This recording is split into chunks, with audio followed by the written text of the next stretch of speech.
Hello, everyone. Thank you so much for joining us and welcome to What's Working, a show where we talk about really the ideas, concepts, philosophies, tools, etc., that are working for experts in their fields. In today's day and age, it feels like we're constantly prioritizing novelty and innovation. And I want to create a space where we can kind of celebrate some of the tried and true things that stand the test of time.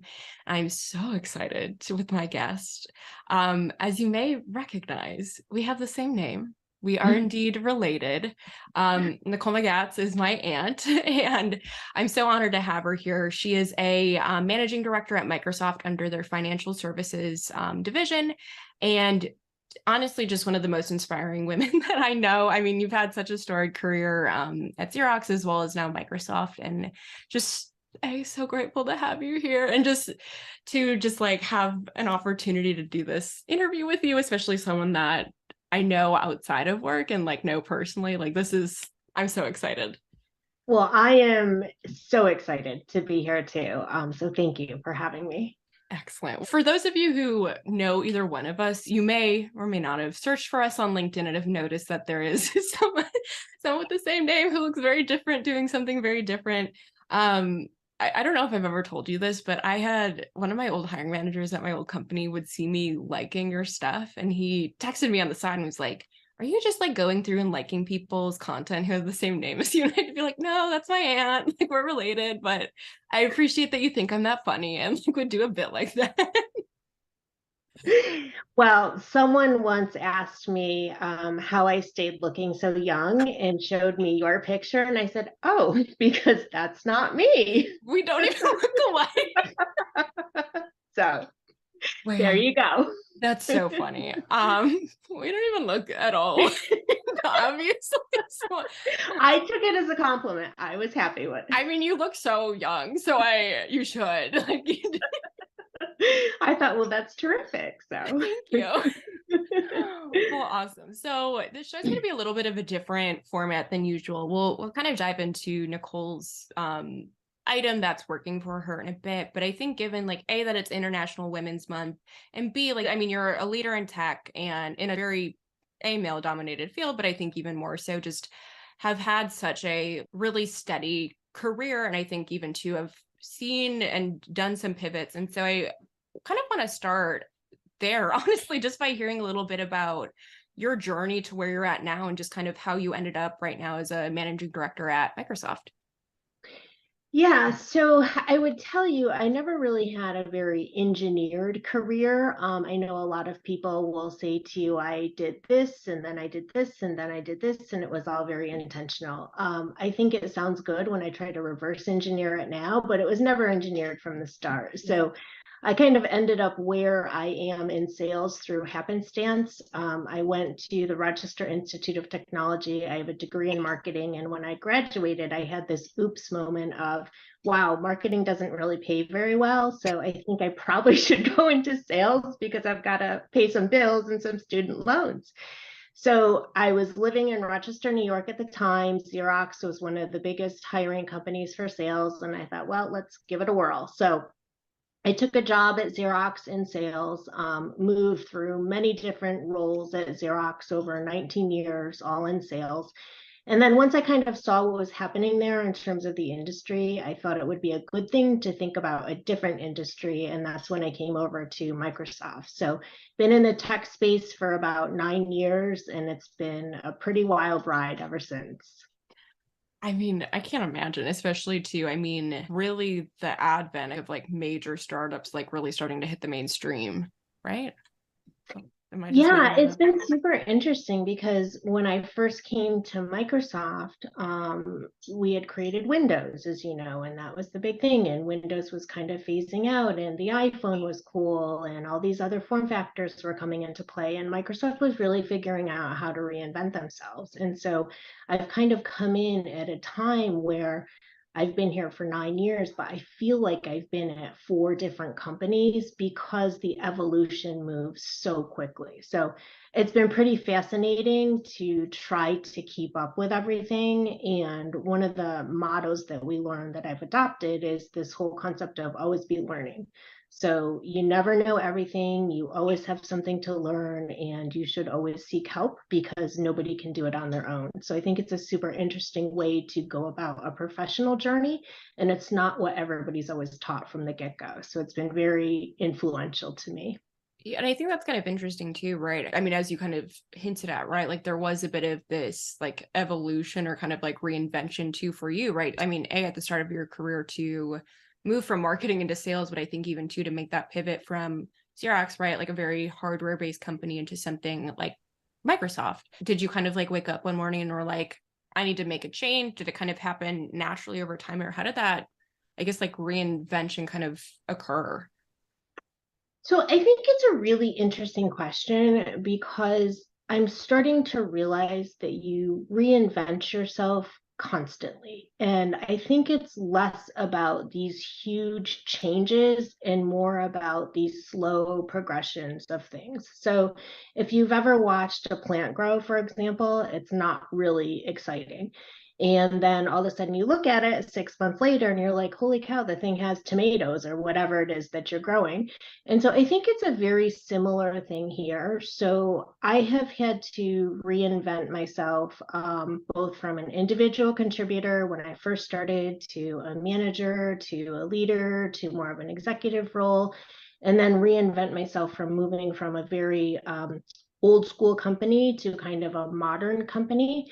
And that was super hard. I will tell you, the first couple of years, I think I might have questioned for 2 years whether I made the right decision because I was surrounded by people that were super brilliant. I felt like they were much smarter than me, and I had to really figure out how to find my home and be confident and comfortable in my environment when I didn't understand the technology. So that was an interesting thing. I couldn't imagine that, especially too. I mean, at that point, that was, you weren't early in your career by any means, right? No. I mean, you had already been like established. I mean, Yeah, I can remember having my first sales job and sitting there and going, oh my gosh, I have no prospects. I don't know what I'm going to sell this month. And at the time we had, so don't laugh, but I had this little, literally like a Rolodex, and I had all my business cards, and I would flip through it. And I remember very vividly, I was working from home because we worked from home back then some days.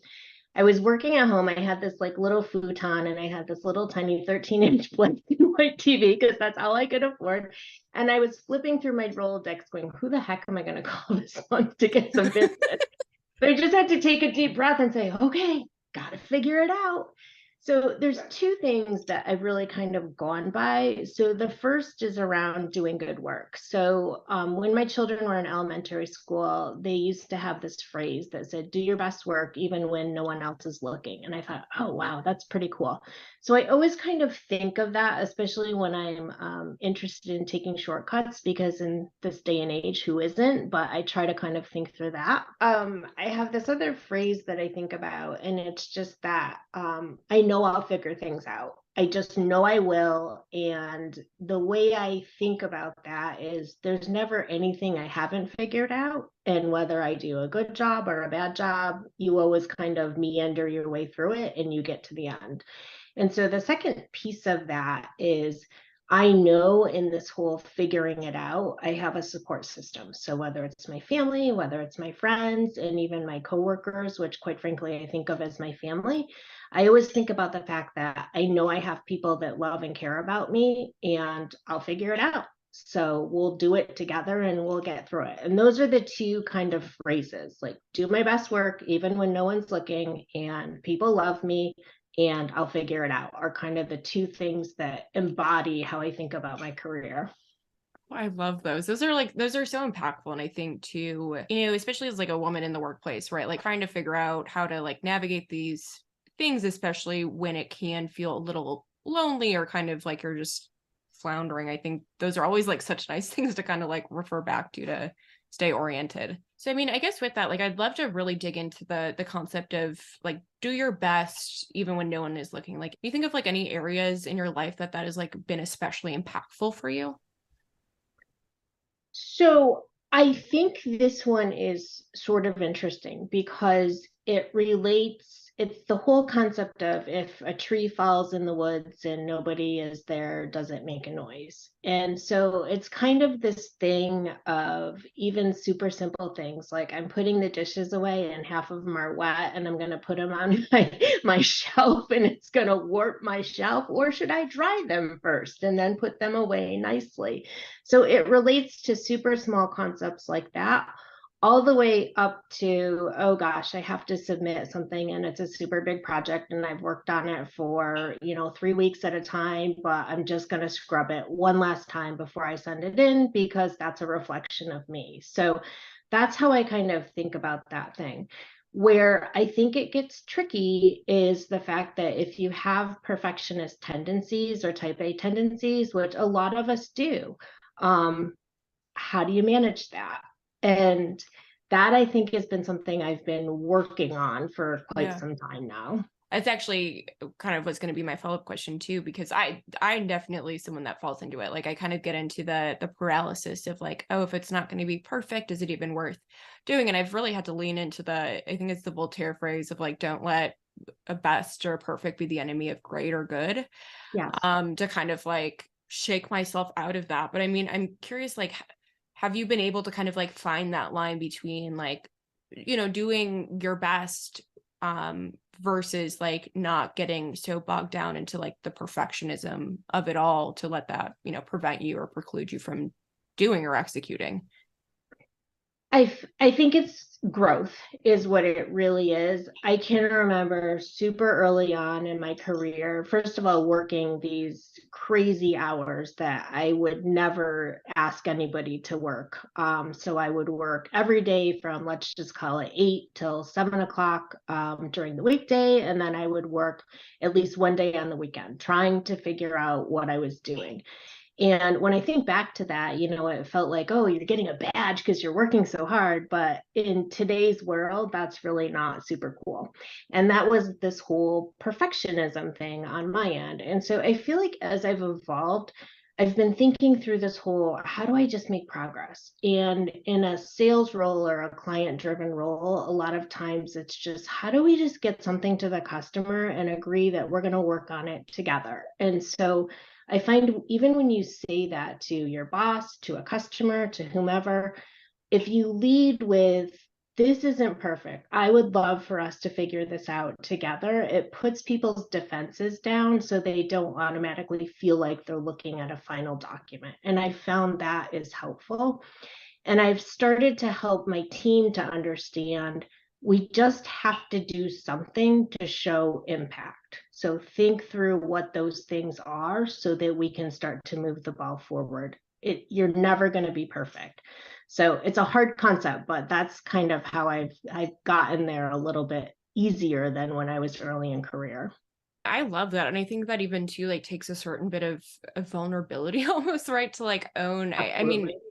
I think oftentimes there is like that effort or that push to like be seen as the expert. And I don't know, I think I even feel that sometimes as like a female in my organization, right? Like I feel like I have to get it right 100% of the time to be taken seriously. And, granted, some of that is, stories that I've told myself, not necessarily things that are reflected in the environment, but it does take a certain bit of like, yeah, vulnerability to be able to step back and be like, hey, there are areas of opportunity here. Like, what are they and how do we like get there?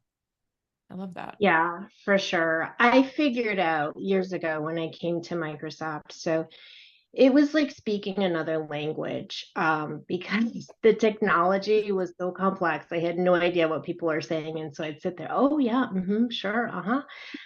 And so after I figured out that I was never going to master that, I thought, well, I'm just going to have to be able to skim the top of this high level and figure out what I need to do with it. And so that's how I've gotten, I don't want to say gotten by because I would like to think I'm not just getting by, but that's how I've kind of figured out if I can understand 80% of what's going on, I don't need to understand 110% of the details. And I can take that 80% and go make a decision to move whatever it is, the project, the deal, the sale, whatever, a little bit further forward.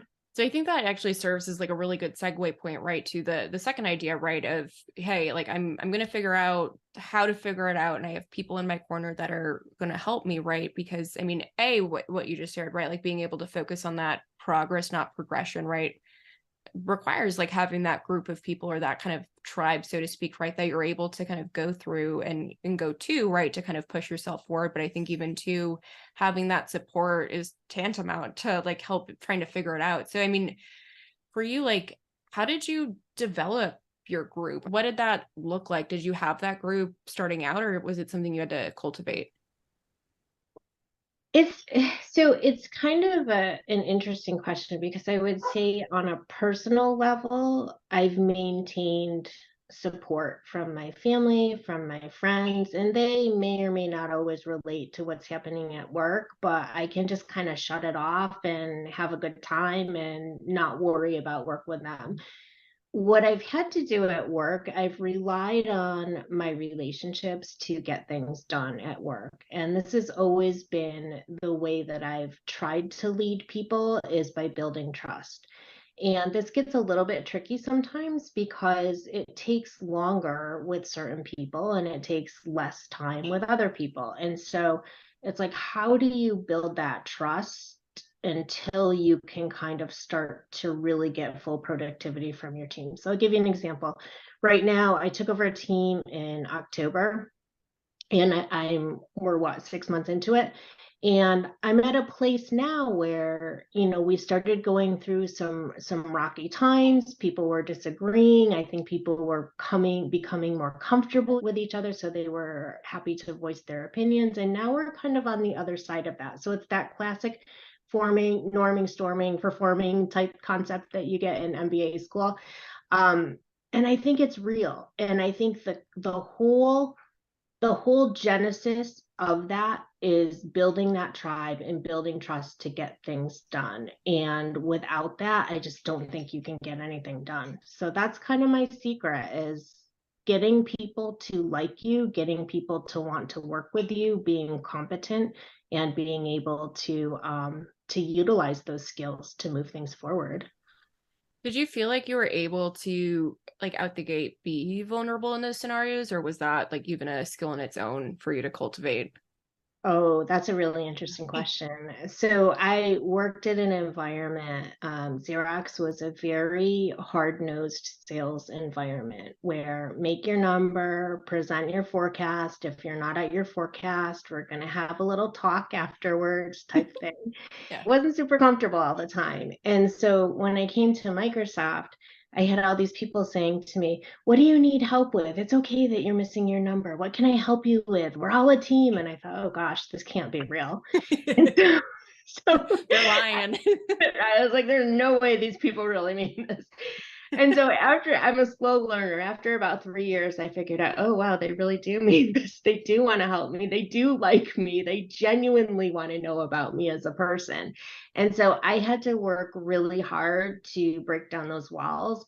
And I would say I'm a much happier person being able to be myself at work. Putting up a kind of covering at work is not enjoyable, in my opinion. Did you, I mean, out of curiosity too, I mean, did you see that like produce returns for you right away, or like even too, right? Like, cause that's a bit of a almost a pivot of who you're presenting at work. And I'm curious, Yeah. like, was that, did you see returns on that, or did you kind of have to even to like go back to these core relationships and kind of adjust there too? Does that make sense? It totally makes Okay. sense. So it's interesting you say that because I I did see returns and I did have to go back. And interestingly enough, I was just chatting with someone. He was one of my first employees when I came here 9 years ago. And we really didn't hit it off right away. And I remember at one point in time, we went out to lunch and he just said, "Hey, this isn't working for me." Like, okay. Damn. So we had had to talk through the whole thing. And I thought, oh my gosh, what am I going to do here? And so then fast forward to today, 9 years later, we just had a confidential conversation about some things that he was seeking some perspective on. And then he shared a couple things with me that were super interesting. And I said to him, gosh, like, can you believe we've come this far in 9 years? And he said, yeah. So I've had to reset with people and say, this wasn't good. Like, I didn't do a good job here, and I'm sorry, and let's adjust and let me do things differently. And I need you to give me feedback when I'm not doing things well.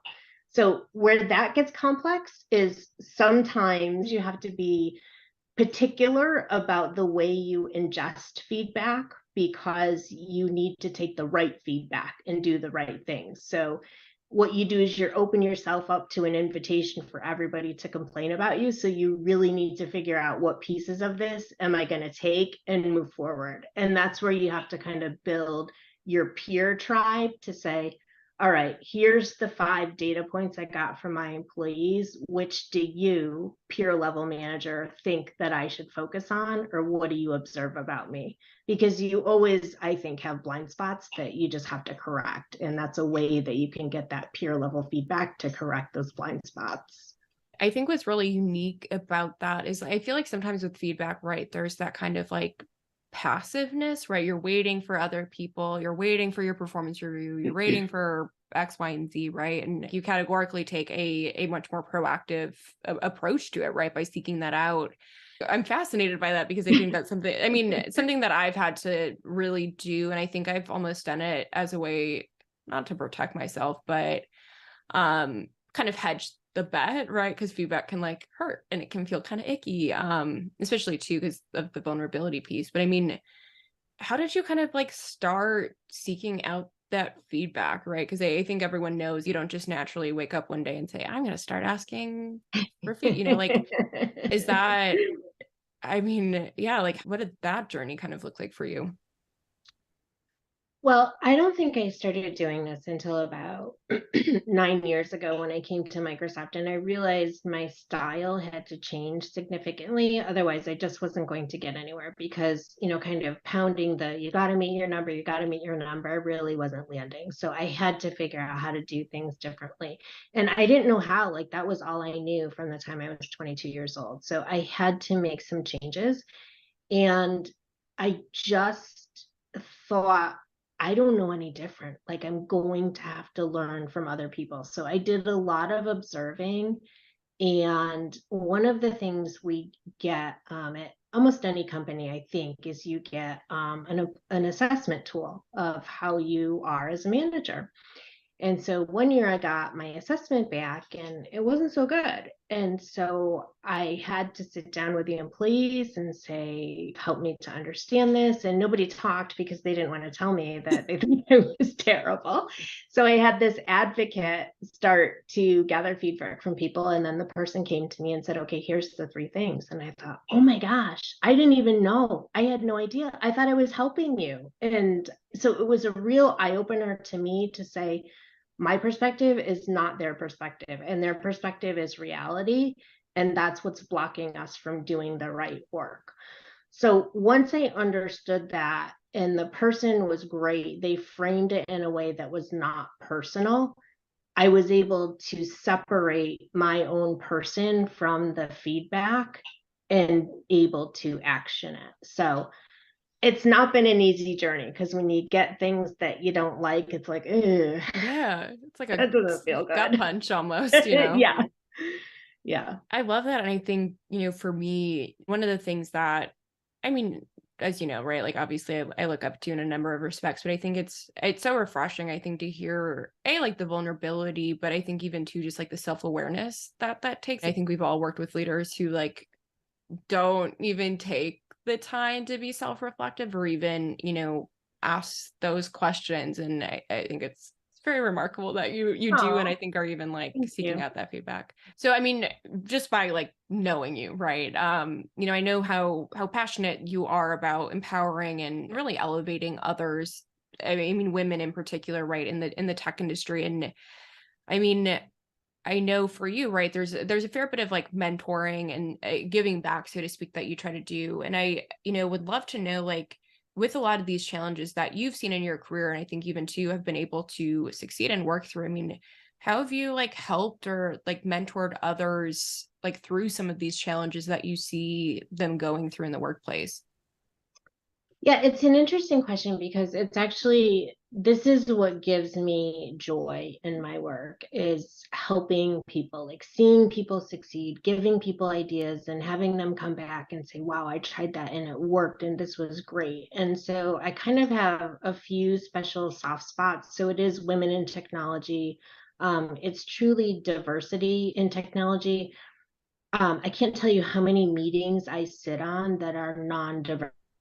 Like I will be the only woman on the meeting. And I almost feel like sometimes I want to say something, but I just don't because it's not appropriate. But it just feels like, wow, we need different perspectives and different ideas. So I'm super big about that.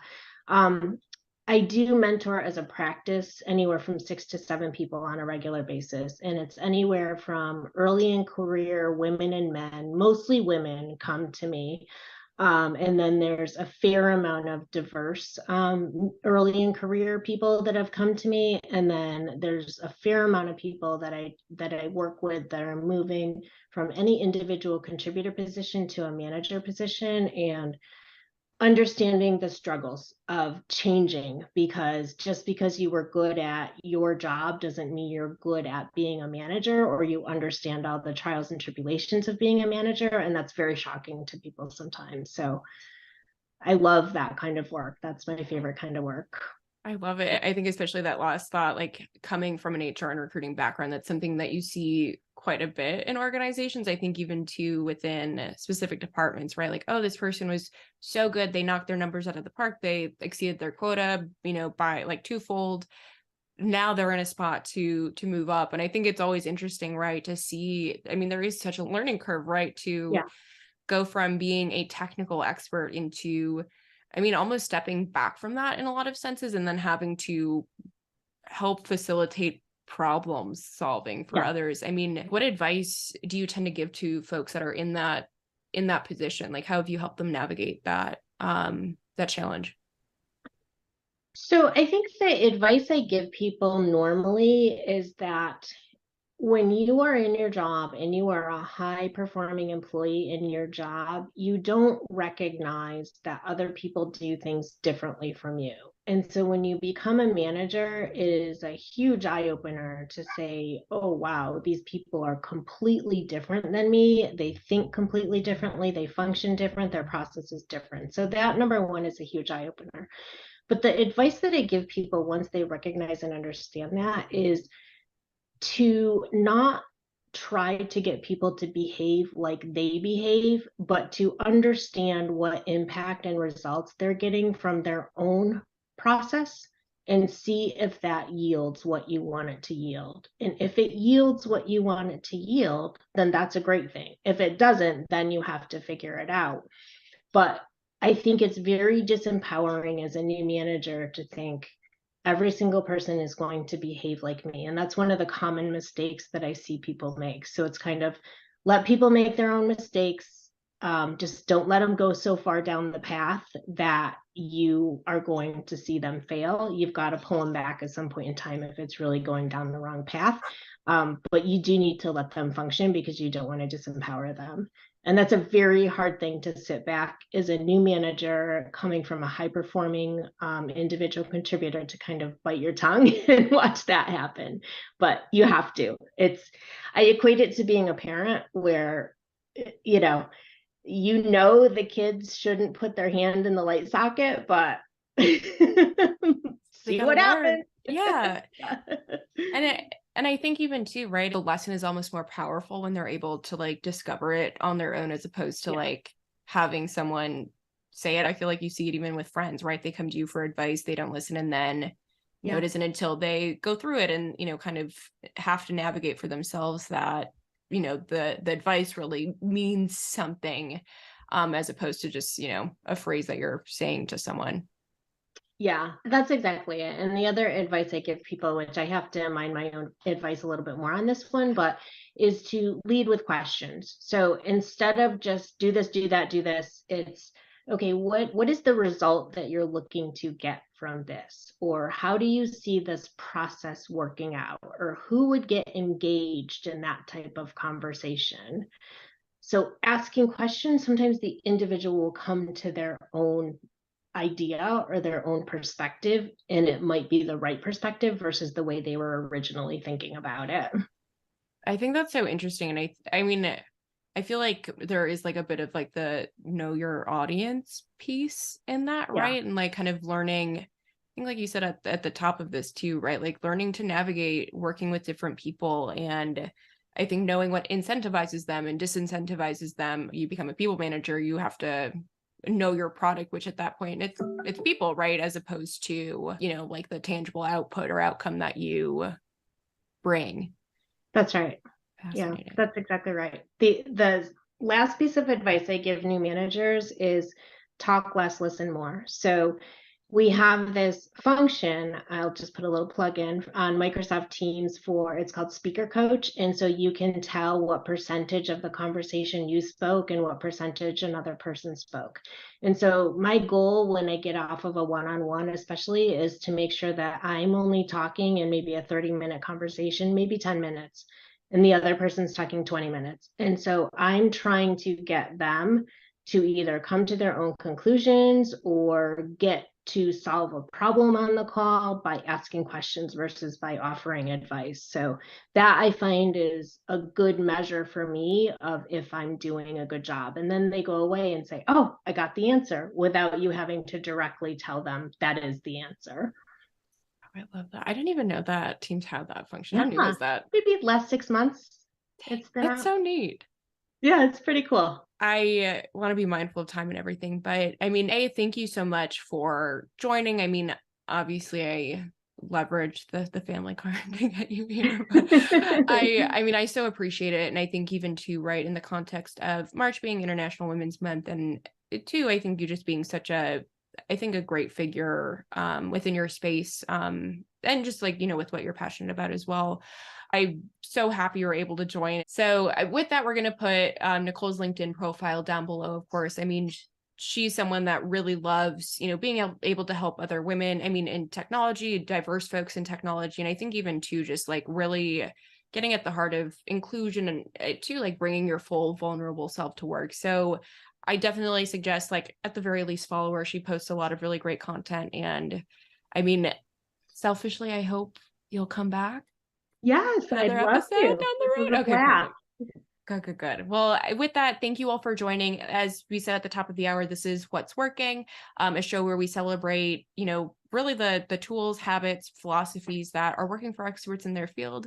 Nicole obviously is such a great expert in her field, so we're so grateful that we were able to have her, and can't wait for you to join us on the next show. I Thanks. can't wait. This was fun. Thank you.